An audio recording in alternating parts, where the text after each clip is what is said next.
होर्मुझमध्ये अमेरिकेकडून नाकेबंदी, इराणहून जाणाऱ्या आणि इराणला येणाऱ्या जहाजांची केली नाकेबंदी. जगभर इंधन पुरवठ्यावरती परिणाम होण्याची भीती.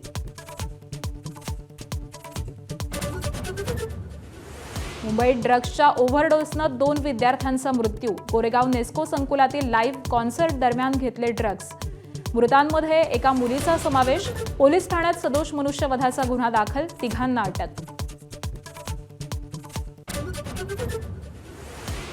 नागपूरमध्ये राजधानी एक्सप्रेसमधून 4,26,00,000 रुपयांचं कोकेन जप्त. एका महिलेला अटक. औषधांच्या 50 कॅप्सूलमध्ये लपवून सुरू होती तस्करी. अमरावतीच्या परतवाड्यात अखेर मुलींचा अश्लील व्हिडिओ व्हायरल केल्याप्रकरणी मोहम्मद अयाजवर गुन्हा दाखल. आमदार प्रवीण तायडेंच्या तक्रारीनंतर गुन्हा. बंधू अशोक खरातला 4थ्या गुन्ह्याप्रकरणी पुन्हा न्यायालयात हजर करणार. महिलेला लग्नाचं आमिष दाखवून लैंगिक शोषण केल्याचा आरोप. पोलीस पुन्हा खरातची पोलीस कोठडी मागण्याची शक्यता.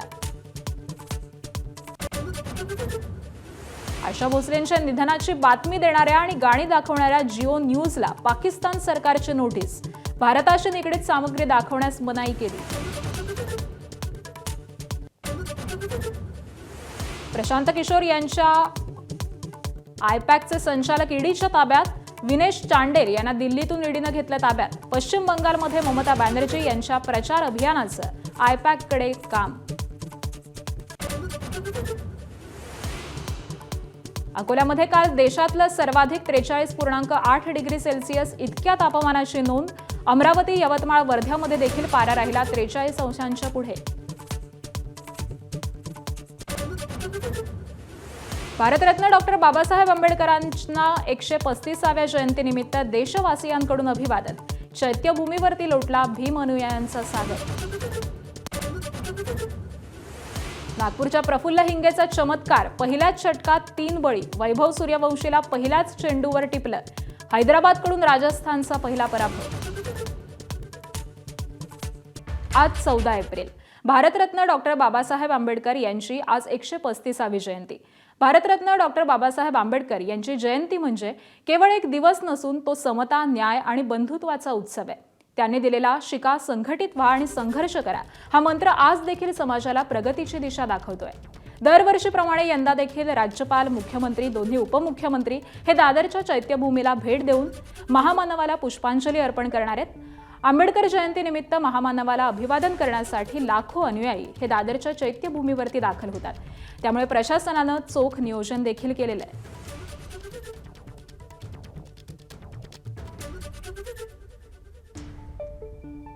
आणि दादरच्या चैत्यभूमीवरून आमचे प्रतिनिधी राजू सोनावणे सध्या आपल्यासोबत आहेत. राजू, खरं तर आज असंख्य भीम अनुयायी हे इथं अभिवादनासाठी दाखल होत असतात. कशा पद्धतीने तयारी करण्यात आली आहे?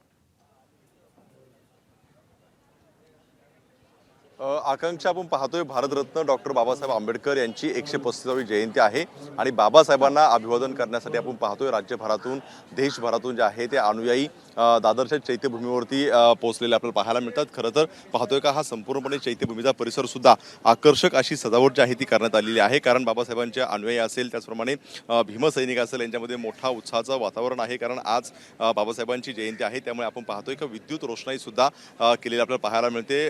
फुलांची सजावट सुद्धा केलेली आहे आणि समोर जो मंच आहे या मंचावरती थोड्याच वेळामध्ये म्हणजे 9:35 महाराष्ट्र राज्याचे राज्यपाल असतील, मुख्यमंत्री, दोनही उपमुख्यमंत्री, सामाजिक न्याय मंत्री, सामाजिक केंद्रीय राज्यमंत्री आणि इतर सगळे मंत्री आणि अधिकारी या ठिकाणी पोहोचणार आहेत आणि बाबासाहेबांना अभिवादन करणार आहे. सोबतच आपण पाहतोय का याच मंचावरून अनेक पुस्तकांचं प्रकाशन सुद्धा जे आहे ते होणार आहे. त्यामुळे दरवर्षीप्रमाणे यावर्षी सुद्धा तयारी जी आहे ती झालेली आपल्याला पाहायला मिळते. संपूर्ण परिसर जो आहे ती सजावट करण्यात आलेली आहे. खरं तर रात्री 12 वाजल्यापासूनच आपण पाहतोय की फटाक्यांची आताशबाजी असेल किंवा मोठ्या प्रमाणावर सजावट केलेली आहे आणि समोर जर पाहिलं आपण तर बाबासाहेबांचे जे काही दुर्मिळ छायाचित्र आहे त्याचं सुद्धा प्रदर्शन हे महापालिकेने भरवलेलं आपल्याला पाहायला मिळते. संपूर्ण परिसर जो आहे तो सजावट केलेला आहे. कारण राज्यभरातून, देशभरातून बाबासाहेबांचे अनुयायी असतील, भीमसैनिक जे आहेत त्या ठिकाणी अभिवादन करण्यासाठी पोहोचतात आणि त्याची ही जलद तयारी जी आहे ती झाली आपल्याला पाहायला मिळते. पोलिसांचा सुद्धा चोख जो आहे तो बंदोबस्त ठेवण्यात आलेला आहे. खरं तर आपण पाहतोय की 14 एप्रिल हा बाबासाहेबांच्या अनुयायी असतील किंवा अगदी भीमसैनिक असतील यांच्यामध्ये सर्वात मोठा आनंदाचा दिवस आहे, कारण बाबासाहेबांमुळे आज भीमसैनिक आहे, त्यांचे अनुयायी आहेत, अशा प्रकारची भावना जी आहे ती त्यांची आहे. त्यामुळे आजचा दिवस हा सेलिब्रेट ते करताना पाहायला मिळतात. आपण पाहतोय की अनेक मान्यवर जे आहे ते येताना आपल्याला पाहायला मिळतात. स्थानिक आमदार असतील किंवा इतर पदाधिकारी सुद्धा या ठिकाणी पोहोचलेले आहे. आणि ज्याप्रमाणे आपण पाहतोय की दरवर्षी महापालिका संपूर्णपणे तयारी करते तशीच तयारी करण्यात आलेली आहे. अगदी आपण पाहतोय का चैत्यभूमीच्या बाहेर सुद्धा अनेक ठिकाणी बॅरिकेडिंग केलेलं आहे. कुठल्या प्रकारचा वाहनांचा जो आहे तो खोळंबा होऊ नये, वाहनांची वाहतूक कोणती होऊ नये यासाठी सुद्धा चोख जबाबदारी जी आहे ती घेण्यात आलेली आहे. त्यामुळे आता थोड्या वेळामध्ये राज्यपाल, मुख्यमंत्री, दोन उपमुख्यमंत्री या ठिकाणी पोहोचतील आणि बाबासाहेबांना अभिवादन करतील. आकांक्षा. अगदी, त्यामुळे या कार्यक्रमाकडे देखील लक्ष असेल. अपडेट जाणून घेऊ. तुर्तास धन्यवाद या माहितीसाठी. डॉक्टर बाबासाहेब आंबेडकरांची कर्मभूमी असलेल्या महाडमध्ये आंबेडकर जयंतीचा जल्लोष पाहायला मिळाला. या निमित्तानं ऐतिहासिक क्रांतीस्तंभ आणि चौदार तळे इथं आकर्षक विद्युत रोषणाई करण्यात आली आहे. बाबासाहेबांच्या पुतळ्याला भीम अनुयायांकडून बुद्ध वंदना देखील करण्यात आली.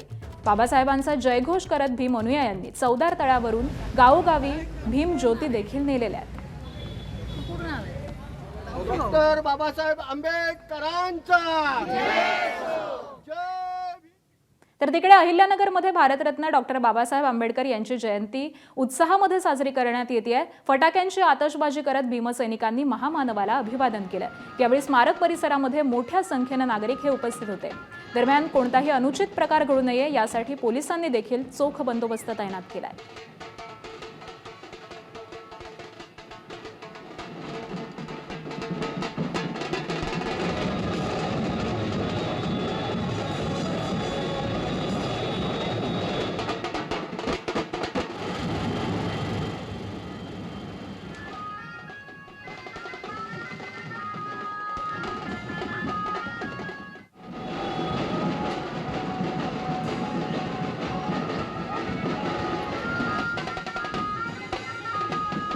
भारतीय राज्यघटनेचे शिल्पकार डॉक्टर बाबासाहेब आंबेडकर यांच्या जयंतीनिमित्त अमरावतीच्या इरविन चौकातील बाबासाहेब आंबेडकर यांना अभिवादन करण्यासाठी हजारो अनुयायी हे दाखल झालेले होते.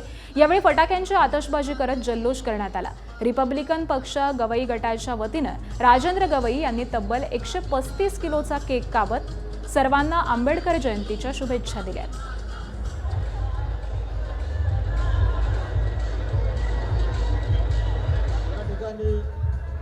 रिपब्लिकन पार्टी ऑफ इंडियाचे राष्ट्रीय सचिव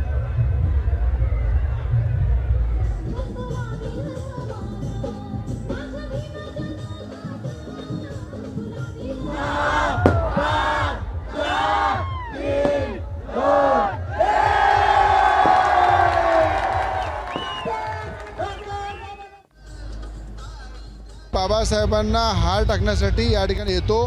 त्याच्यामध्ये कुठलंही एकही वर्ष मी आलो नाही असं झालं नाही. आणि ही शक्ती घेऊन पुन्हा दीनदलित, शोषित, शेतकरी, शेतमजूर, सर्वसामान्य जनतेसाठी या शक्तीचा वापर करून लढत राहतो.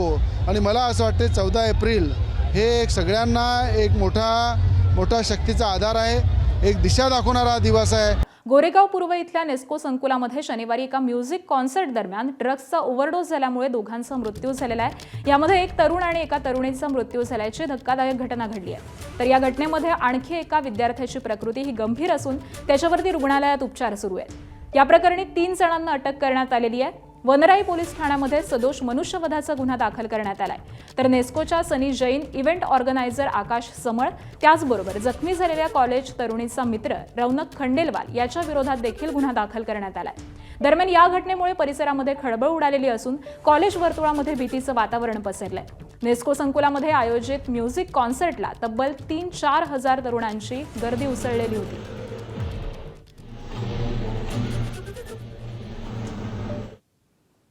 आणि कंपनीचे वरिष्ठ व्यवस्थापकीय अधिकारी यांना पोलीस कोठडी देण्यात आली आहे. दरम्यान कंपनी संबंधित अधिकाऱ्यांना पूर्ण सहकार्य करत असल्याचं स्पष्टीकरण हे नेस्कोकडून देण्यात आलंय.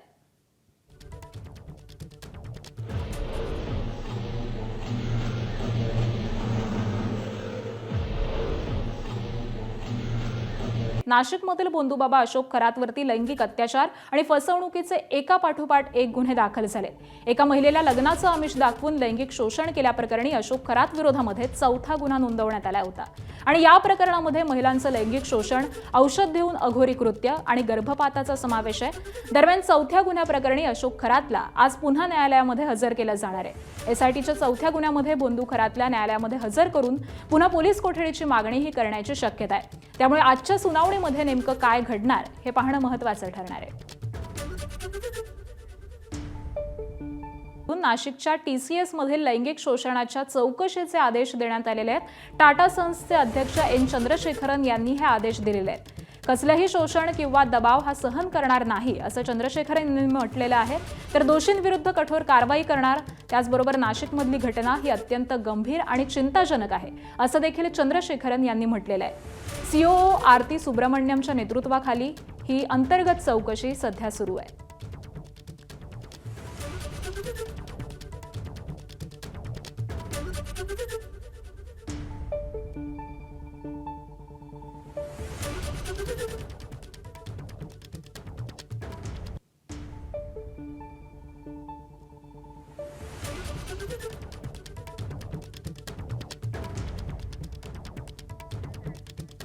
तर टाटा सन्सचे चंद्रशेखरन यांनी हे आदेश दिलेले आहेत। दोषींविरुद्ध कठोर कारवाई करणार असं देखील त्यांनी म्हटलेलं आहे। तर कंपनीमध्ये अंतर्गत सगळी चौकशी सुरू आहे अशी देखील माहिती त्यांनी दिली आहे। तर प्रतिभा चाकणकर यांची ईडीकडून काल कचूनशी चौकशी करण्यात आलेली आहे। त्यांच्या मुलाची देखील चौकशी करण्यात आलेली आहे। त्यामुळे आता त्यांच्या भोवती देखील हा ईडीचा फास लागल्याचं दिसतंय। तर दरम्यान या सगळ्याच संदर्भामध्ये सामाजिक कार्यकर्त्या अंजली दमानिया यांनी काय प्रतिक्रिया दिली आहे पाहूयात।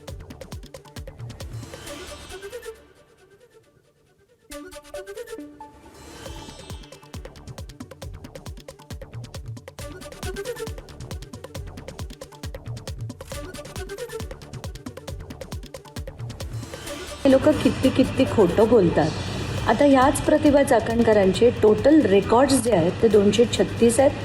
त्याच्यापैकी 17 कॉल्स आहेत आणि हे सगळेच्या सगळे कॉल्स खरातांनी प्रतिभा चाकणकरांना केले आहेत। तन्मय चाकणकराचे 37 रेकॉर्ड्स आहेत ज्याच्यात कॉल्स पण आहेत, खरातांना केलेले, खरातांकडनं आलेले। दुसरी गोष्ट म्हणजे जयश्री काळे पालवे ज्या त्यांच्या वकील म्हणून गेल्या होत्या त्या सदस्य आहेत एका आयोगाच्या, आणि आयोगाच्या सदस्यांना कुठलीही प्रायव्हेट वकिली करता येत नाही।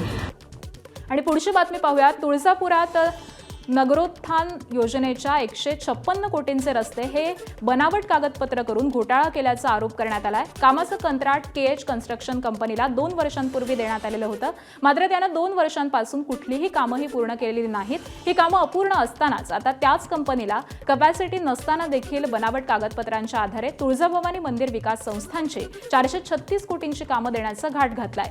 भाजप आमदार राणा जगजितसिंह पाटील यांच्या राजकीय दबावामधून हा प्रकार घडत असल्याचा आरोप महाविकास आघाडीनं केलेला आहे। याबाबत महाविकास आघाडीचे शिष्टमंडळ मुख्यमंत्र्यांसह उपमुख्यमंत्री एकनाथ शिंदे यांची भेट घेणार आहे।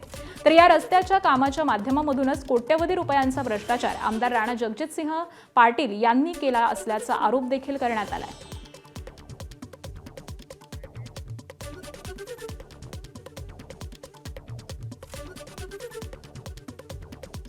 तर राणा जगजितसिंह पाटील यांच्यावरती हा आरोप करण्यात आलेला आहे। महाविकास आघाडीचं शिष्टमंडळ हे आता मुख्यमंत्री आणि उपमुख्यमंत्री एकनाथ शिंदे यांची या संदर्भात भेट घेणार आहे।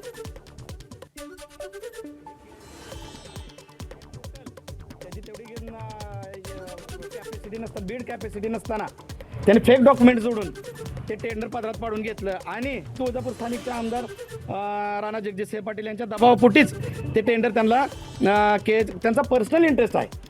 कारण त्यानंतर सुद्धा एवढं होऊन त्या KH कन्स्ट्रक्शनने 30 कोटीचं काम अर्धवट सोडून 150 कोटीमधले फक्त 30 कोटीचं काम केलं। ते काम अर्धवट सोडून आज 2 वर्ष झाली आणि त्याच कन्स्ट्रक्शनला परत 436 कोटीचं काम देण्याचा घाट स्थानिक आमदारांनी घातलेला आहे। टाहुरे विधानसभा पोटनिवडणुकीचे महाविकास आघाडीचे उमेदवार गोविंद मोकाटेंच्या प्रचारासाठी बैठक पार पडली। या बैठकीमध्ये निवडणुकीच्या पार्श्वभूमीवरती बूथनिहाय नियोजन आणि जनसंपर्क मोहिमेवरती आणि त्याचबरोबर निवडणुकीच्या रणनीतीवरती चर्चा करण्यात आली आहे। पाथर्डी तालुक्यातील प्रमुख पदाधिकाऱ्यांच्या उपस्थितीमध्ये ही बैठक पार पडलेली असून एकजुटीनं काम करत मोकाटेंना विजयी करण्याचा संकल्प यावेळी करण्यात आलाय। तरुण कार्यकर्त्यांच्या बळावरती प्रचाराचं जाळं विणलेलं असून भाजपच्या उमेदवाराचे कोणतेही आव्हान हे आमच्यासमोर नाही, अशी तोफ मोकाटेंनी विरोधकांवरती डागली आहे.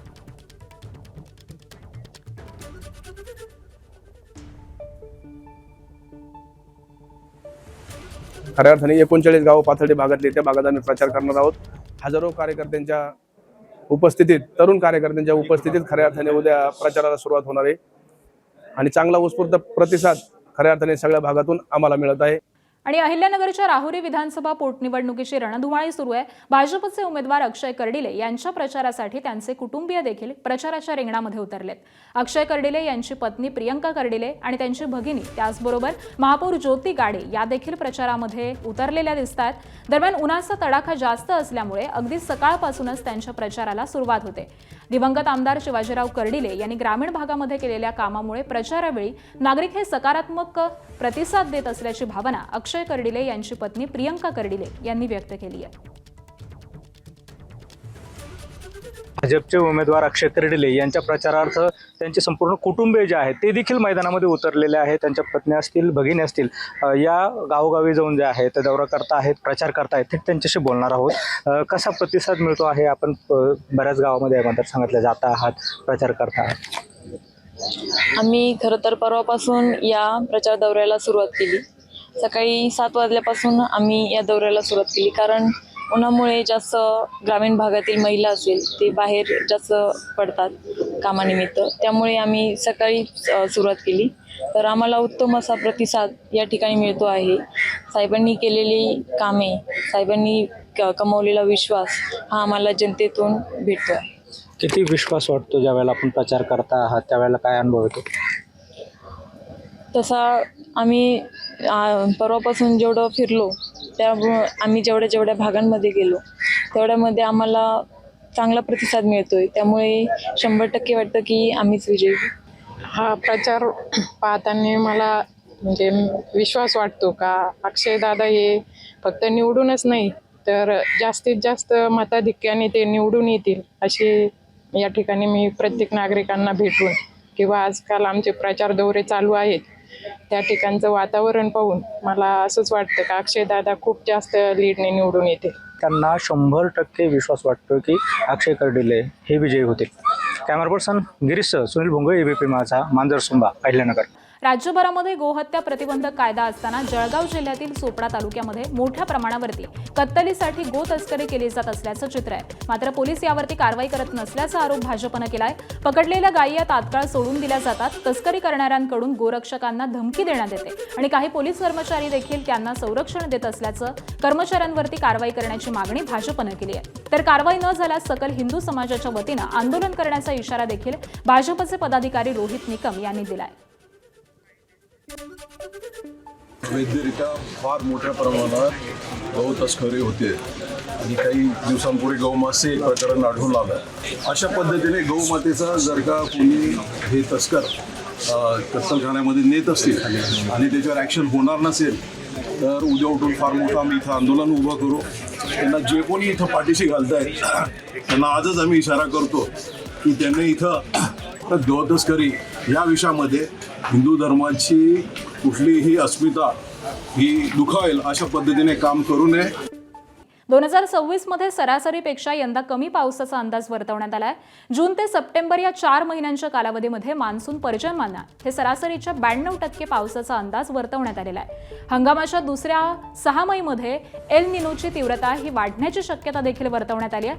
जून महिन्यामध्ये मान्सून तुलनेनं स्थिर राहण्याची शक्यता आहे, तरी जुलै ते सप्टेंबर या कालावधीमध्ये पावसाची तीव्रता ही कमी होण्याचा अंदाज आहे. 2026 में पूरे देश में दक्षिण पश्चिम मानसून की ऋतु जून से सितंबर में होने वाले वर्षा सामान्य से नीचे दीर्घावधि औसत यानी लॉन्ग पीरियड एवरेज का 95 to 90% रहने की सबसे ज़्यादा संभावना है. मात्रा के हिसाब से पूरे देश में ऋतुनिष्ठ वर्षा दीर्घावधि औसत यानी एलपीए का 92% रहने की संभावना है. विषुववृत्तीय प्रशांत महासागराचा तापमान सातत्याने वाढते आणि त्याचा परिणाम म्हणून येत्या 2 ते 3 महिन्यांमध्ये तिथे एल निनोची स्थिती तयार होऊ शकते असं जगभरातल्या मॉडेल्समधून वर्तवण्यात आले आणि त्याचा थेट परिणाम आगामी मान्सूनच्या हंगामावर घेऊ शकतो असं IMDने म्हटले.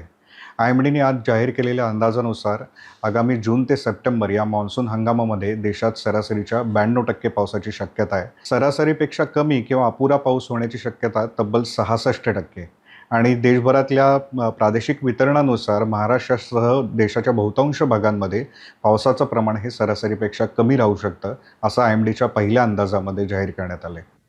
तर पश्चिम आशियात पुन्हा होर्मुझच्या सामुद्रधुनीवरून तणाव कमालीचा वाढलाय.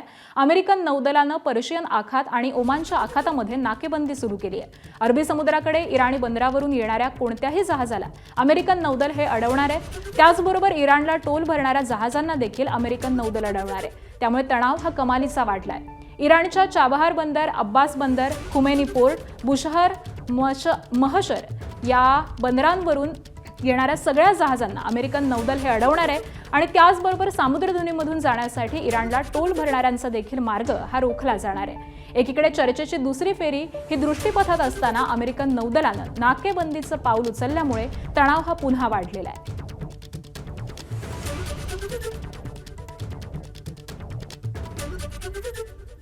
आणि अमेरिकेच्या नाकाबंदीचे नेमके परिणाम काय होणार आहेत आपण जाणून घेऊयात. इराणचा तेल व्यापार हा ठप्प होणार. इराणच्या पेट्रोकेमिकल उत्पादनं, सिमेंट, स्टील, सुकामेवा निर्यातीला देखील फटका बसेल. समुद्रामार्गे इराणची कोंडी केल्यास इराणला निर्यातीसाठी केवळ जमिनीचा मार्ग उरेल. आणि त्याचबरोबर इराक, अफगाणिस्तान, पाकिस्तान, तुर्की, अझरबैजान, तुर्कमेनिस्तानवरती राहावं लागेल अवलंबून. इराणकडून भारत आणि चीनला येणारं तेल हे इतर व्यापार पूर्णपणे ठप्प होईल. आणि त्याचबरोबर अमेरिकेची नाकाबंदी यशस्वी झाली तर जागेवरील ऊर्जा संकट हे अधिक गडद होईल. तर बंधू अशोक खरातच्या अडचणी दिवसेंदिवस वाढत चालल्या आहेत. SITच्या फेऱ्यामध्ये अडकलेल्या खरातभोवती आता ईडीनं देखील फास आवळलाय. ईडीनं तब्बल 12 तास चौकशी केली आहे. खरातच्या 11 मालमत्तांवरती ईडीनं आतापर्यंत छापेमारी केली. नाशिक, पुणे, शिर्डीमध्ये ईडीनं छापे टाकले. नाशिकमध्ये सर्वाधिक म्हणजे 5 ठिकाणी छापेमारी सुरू आहे, तर पुणे आणि शिर्डीमध्ये प्रत्येकी 3 ठिकाणी कारवाई करण्यात येते. संशयास्पद व्यवहारांची माहिती मिळाल्यानंतर ईडीनं थेट छापेमारीचा निर्णय घेतला. अशोक खरात पतसंस्थेतील साधारण 100 खात्यांचा नॉमिनी असल्याचंही उघड झालं. या खात्यांमधून 60 कोटी रुपयांपेक्षा अधिक व्यवहार झाल्याची धक्कादायक माहिती समोर आली आहे. व्यवस्थापक मिलिंद बनकर यांची देखील कसून चौकशी करण्यात आली आहे. त्यामुळे या व्यवहारांचा स्रोत, त्यामागील उद्देश आणि पैशांचा वापर नेमका कसा झाला याचा सखोल तपास ईडीकडून केला जातोय. बंधू अशोक खरातच्या शिवनिका संस्थेच्या कार्यालयाची ईडीनं झाडाझडती घेतली. यावेळी ईडीच्या पथकानं महत्त्वाची कागदपत्रं जप्त केली आहेत. तब्बल 13 तासांपेक्षा अधिक काळ ईडीनं चौकशी केली. मिरगाव इथल्या शिवनिका संस्थान कार्यालयामध्ये आणि जगदंबा पतसंस्थेमध्ये देखील ईडीच्या पथकानं चौकशी केली. दरम्यान मंदिरातील पुजारी आणि कर्मचारी यांचे देखील ईडीकडून चौकशी केल्याची माहिती सूत्रांकडून समोर येते. तर बोंधू खरातलं गुरुस्थानी मानणाऱ्या रुपाली चाकणकर आणि त्यांची सख्खी बहीण प्रतिभा चाकणकरांच्या अडचणीत मोठी वाढ झाली आहे. शिर्डी पोलिसांकडून प्रतिभा चाकणकरांची 8 तास चौकशी करण्यात आली आहे. समता पतसंस्थेमध्ये प्रतिभा चाकणकर आणि कुटुंबियांच्या नावे 4 खाती असल्याचं समोर आलं. स्वतः प्रतिभा यांच्या नावे 2 तर मुलांच्या नावे 2 खाती आहेत. या खात्यांवरून 2 कोटींच्या वरती आर्थिक व्यवहार झाल्याचं समोर आलंय. त्यामुळे शिर्डी पोलिसांकडून प्रतिभा चाकणकर आणि त्यांचा मुलगा तन्मय याचा जबाब नोंदवण्यात आलाय. सख्ख्या बहिणी असणाऱ्या रुपाली आणि प्रतिभा या सख्ख्या जावा देखील आहेत.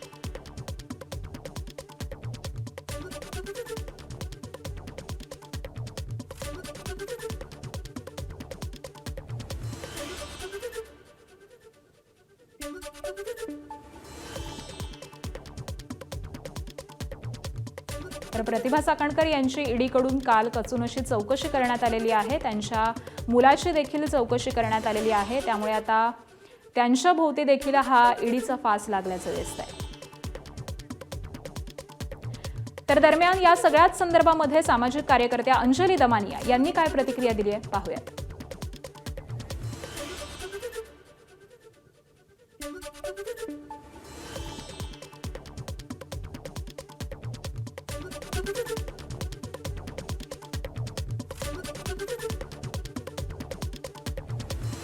लोक किती खोटं बोलतात. आता याच प्रतिभा चाकणकरांचे टोटल रेकॉर्ड्स जे आहेत ते 236 आहेत. त्याच्यापैकी 17 कॉल्स आहेत आणि हे सगळेच्या सगळे कॉल्स खरातांनी प्रतिभा चाकणकरांना केले आहेत. तन्मय चाकणकराचे 37 रेकॉर्ड्स आहेत, ज्याच्यात कॉल्स पण आहेत, खरातांना केलेले, खरातांकडनं आलेले. दुसरी गोष्ट म्हणजे जयश्री काळे पालवे, ज्या त्यांच्या वकील म्हणून गेल्या होत्या, त्या सदस्य आहेत एका आयोगाच्या, आणि आयोगाच्या सदस्यांना कुठलीही प्रायव्हेट वकिली करता येत नाही. शिवसेना नेते खासदार श्रीकांत शिंदे, मंत्री गुलाबराव पाटील आणि मंत्री उदय सामंत यांच्या उपस्थितीमध्ये आज नांदेड इथं कार्यकर्त्यांच्या बैठक आयोजित करण्यात आली होती. या बैठकीमध्ये नांदेड उत्तरचे आमदार बालाजी कल्याणकर यांच्या विरोधामध्ये पदाधिकाऱ्यांनी नाराजी व्यक्त करत टीकेचा सूर लावला. हजारो कोटींचा निधी मिळून देखील महापालिकेमध्ये यश न मिळाल्यामुळे कार्यकर्त्यांनी खासदार श्रीकांत शिंदे यांच्यासमोर रोष व्यक्त केला. यावेळी खासदार श्रीकांत शिंदे यांनी कार्यकर्त्यांच्या भावना ऐकून घेतल्या. इतका निधी देऊन देखील जागा मिळत नसतील तर त्याची दखल घेतली जाईल असं त्यांनी स्पष्ट केलंय. त्याचबरोबर या परिस्थितीवरून त्यांनी आमदारांचे कान टोचत कार्यपद्धतीवरून सुधारणा करण्याच्या सूचना देखील केलेल्या आहेत. आणि पुढची बातमी पाहूया. तुळजापुरात नगरोत्थान योजनेच्या 156 कोटींचे रस्ते हे बनावट कागदपत्र करून घोटाळा केल्याचा आरोप करण्यात आलाय. कामाचं कंत्राट KH कन्स्ट्रक्शन कंपनीला 2 वर्षांपूर्वी देण्यात आलेलं होतं. मात्र त्यानं 2 वर्षांपासून कुठलीही कामंही पूर्ण केलेली नाहीत. ही कामं अपूर्ण असतानाच आता त्याच कंपनीला कपॅसिटी नसताना देखील बनावट कागदपत्रांच्या आधारे तुळजाभवानी मंदिर विकास संस्थांची 436 कोटींची कामं देण्याचा घाट घातलाय. भाजप आमदार राणा जगजितसिंह पाटील यांच्या राजकीय दबावामधून हा प्रकार घडत असल्याचा आरोप महाविकास आघाडीनं केलेला आहे. याबाबत महाविकास आघाडीचं शिष्टमंडळ मुख्यमंत्र्यांसह उपमुख्यमंत्री एकनाथ शिंदे यांची भेट घेणार आहे. तर या रस्त्याच्या कामाच्या माध्यमामधूनच कोट्यवधी रुपयांचा भ्रष्टाचार आमदार राणा जगजितसिंह पाटील यांनी केला असल्याचा आरोप देखील करण्यात आला आहे.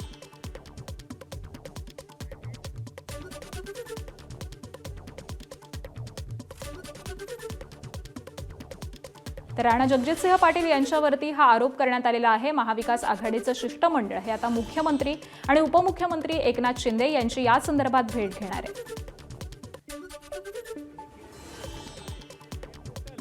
त्याची तेवढी कॅपॅसिटी नसताना, बीड कॅपॅसिटी नसताना त्याने फेक डॉक्युमेंट जोडून ते टेंडर पदरात पाडून घेतलं आणि तुळजापूर स्थानिकचे आमदार राणा जगजितसिंह पाटील यांच्या दबावापोटीच ते टेंडर त्यांना त्यांचा पर्सनल इंटरेस्ट आहे.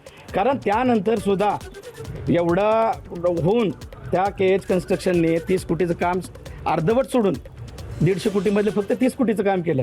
ते काम अर्धवट सोडून आज 2 वर्ष झाली आणि त्याच कन्स्ट्रक्शनला परत 436 कोटीचं काम देण्याचा घाट स्थानिक आमदारांनी घातलेला आहे. राज्यभरामध्ये गोहत्या प्रतिबंधक कायदा असताना जळगाव जिल्ह्यातील चोपडा तालुक्यामध्ये मोठ्या प्रमाणावरती कत्तलीसाठी गो तस्करी केली जात असल्याचं चित्र आहे. मात्र पोलीस यावरती कारवाई करत नसल्याचा आरोप भाजपनं केलाय. पकडलेल्या गायी या तात्काळ सोडून दिल्या जातात. तस्करी करणाऱ्यांकडून गोरक्षकांना धमकी देण्यात येते आणि काही पोलीस कर्मचारी देखील त्यांना संरक्षण देत असल्याचं कर्मचाऱ्यांवरती कारवाई करण्याची मागणी भाजपनं केली आहे. तर कारवाई न झाल्यास सकल हिंदू समाजाच्या वतीनं आंदोलन करण्याचा इशारा देखील भाजपचे पदाधिकारी रोहित निकम यांनी दिलाय.